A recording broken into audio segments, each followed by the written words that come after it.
Today I want to share with you those 15 secrets of Italian diet no Italian woman wants you to know. And first, what this, I'll tell you in a second. But let's start with firm no's. No no's of Italian diet. Secret number one, and no breakfast. They don't have breakfast. Their breakfast, cup of coffee, cappuccino, and a local pastry like cornetto if we are talking about Rome, brioche if we are talking about Milan, which is exactly the same thing just called differently, or croissant, also pretty much the same thing just in France. But if you want to lose weight, healthy and fast, follow traditional Italian women way of skipping breakfast entirely.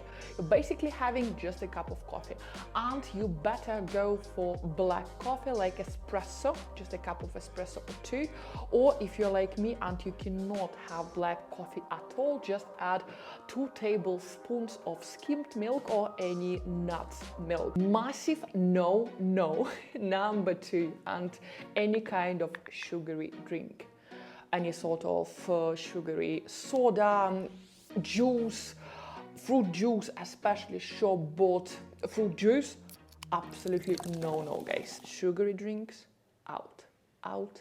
A lot of people asking me, how about Coke Zero or all this diet Coke? Guys, in my opinion, and coming from my own experience, if you want to lose weight, forget about it, please guys. Water. Well, when I'm craving my favorite Coke Zero too much, San Pellegrino, any sparkling water with a little bit of lemon helps me a lot every time I crave my favorite Coke Zero. And number 3, no alcohol. Absolutely no alcohol if you're trying to lose weight. For me, this is the easiest part. If you were following my channel, you know that 2 years ago I got out of alcohol and I don't usually drink it, once a year maybe. When you don't drink alcohol for quite time, first of all, you don't have any cravings. But if you're still having your regular parties like every week or a couple of weeks, if you stop drinking alcohol even for 2-3 weeks, you will see tremendous difference. You will see how easy it actually to lose weight when you don't drink alcohol. And if you ask me, what about this high quality Italian wine, a glass with your dinner, and if it's high quality dry wine, well guys, I don't know about you, but for me, consuming alcohol usually have 2 consequences. First of all, it increases your cravings. In my case, sugar cravings. And when I have a glass of wine together with my dinner, which usually comes at the stage of appetizer and goes together with the main course, well, if without wine, I can easily say no to the dessert after the dinner. If I'm having that wine, 100% I will go for dessert. Analyze your behavior in the past and check if you have any relations between ordering your dessert and having a glass of alcohol. As for me, alcohol always increases my cravings and decreases my self-control. And to be really honest with you, all the generation of French and Italian women I'm communicating with, I noticed that they don't have this glass of wine or glass of champagne on a regular basis. It's such an event for them, with a special occasion in life like New Year or birthday party or something like that. So they will not order that glass of wine absolutely like every time they're having dinner out in the restaurant. They would rather avoid it. And typical Italian way, no number 4 and no snacking. Forget about snacks, even if those are healthy snacks. No snacking. Period. I really love this tradition in Italy, that they're skipping breakfast, they're having lunch, which will be lots of vegetables and proteins, and dinner they're having also with lots of vegetables and proteins. And in the house they don't usually have pasta or pizza evening time. It's a very rare occasion, definitely not everyday dinner. And between those food consumptions, between those meals, I've never seen my Roman family doing any snacking. never. So my usual trick here is when I feel that I'm hungry, I'm having like 550 milligrams, like half of this bottle of water. I'm waiting for 20-30 minutes, and if I still feel hungry, okay, I will get my almonds and apples. Secret number 5, or number 5. You are not eating before going to bed. I know you all heard that Italian dinner, same as French dinner, tend to be quite late, but guys, in Italy, then in France, 2-3 hours before you're actually going to sleep, no food. Forget about that glass of milk right before going to bed. I'm not even talking here about that night cuppa or like, you know, some alcohol before going to bed. No, absolutely not. And another super cool trick they're doing here in Italy, they tend to go for a walk after dinner, like for 30 minutes, for 40 minutes, just normal walk after having your dinner. And it's making a tremendous difference. Number 6, and another massive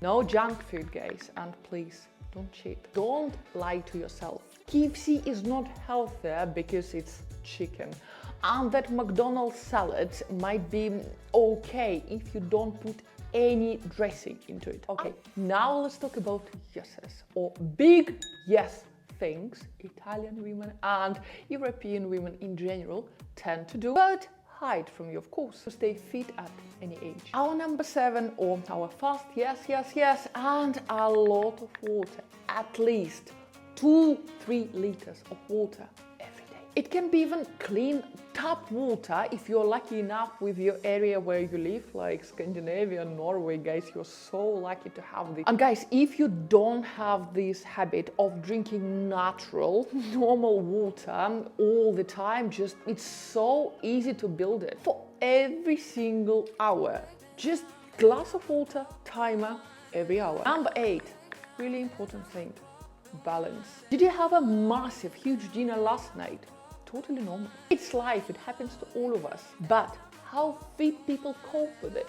Well, they simply balance it the next day. For example, I had a typical European late dinner last night, and I went for all 3 courses, starting with the appetizer, then the main course, and then the dessert course. And then I had that iconic gelato on my way back home, walking around Rome by night. What will I do the next day? Fast, and definitely no pastry or chocolate with my coffee the next morning.